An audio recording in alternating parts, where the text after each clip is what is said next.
ओमर अब्दुल्ला आज जम्मू और कश्मीर के मुख्यमंत्री पद की शपथ लेने जा रहे हैं।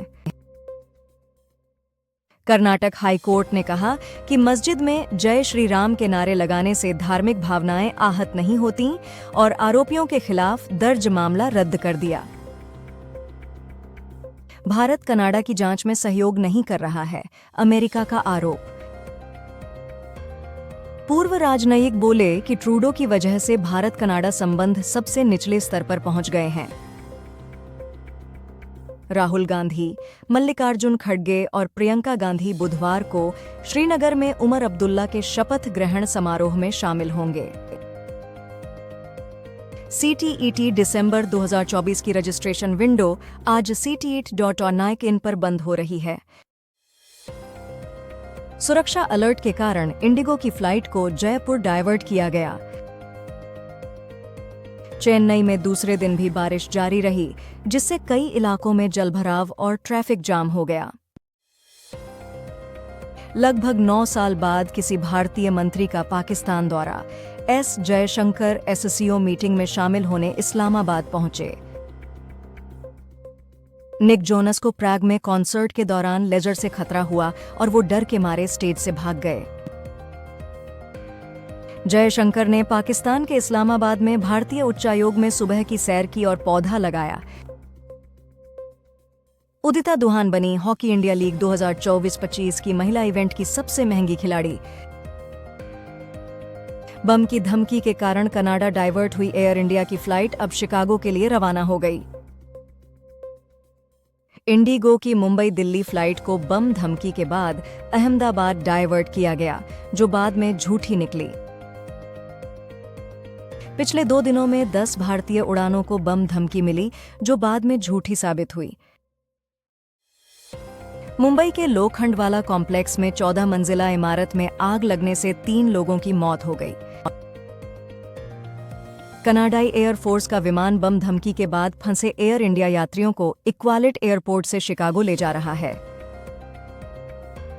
6G मानक और नियम सभी के लिए समावेशिता और वहनीयता सुनिश्चित करें, सिंधिया। मुंबई पुलिस के अनुसार बाबा सिद्दीकी हत्याकांड के शूटरों ने YouTube वीडियो देखकर हथियार चलाना सीखा। पराली जलाने पर सुप्रीम कोर्ट ने हरियाणा के मुख्य सचिव को तलब किया और सरकार को दोषियों पर कार्रवाई न करने पर फटकार लगाई।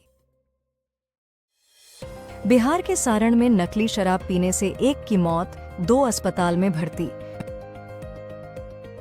NCPCR अध्यक्ष प्रियंक कानूनगो ने कहा कि उन्होंने कभी मदरसों को बंद करने की बात नहीं की, बल्कि राज्य द्वारा दी जाने वाली वित्तीय सहायता को रोकने की सिफारिश की ताकि गरीब मुस्लिम बच्चों की शिक्षा बाधित न हो। राष्ट्रपति द्रौपदी मुर्मू 23 अक्टूबर से 3 दिवसीय ओडिशा दौरे पर जाएंगी, जहां वे कई महत्वपूर्ण रेलवे और विकास परियोजनाओं की नींव रखेंगी। कर्नाटक के मुख्यमंत्री सिद्धारमैया के खिलाफ चल रही जांच के बीच म्यूडा प्रमुख ने स्वास्थ्य कारणों का हवाला देते हुए इस्तीफा दिया।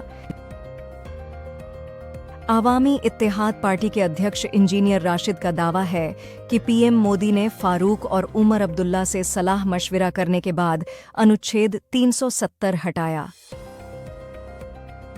केंद्र ने सुप्रीम कोर्ट में पूछा कि भगोड़ा जाकिर नाइक अलग अलग राज्यों में दर्ज FIR को कैसे क्लब कर सकता है।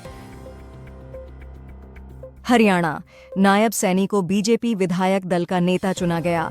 17 अक्टूबर को मुख्यमंत्री पद की शपथ लेंगे।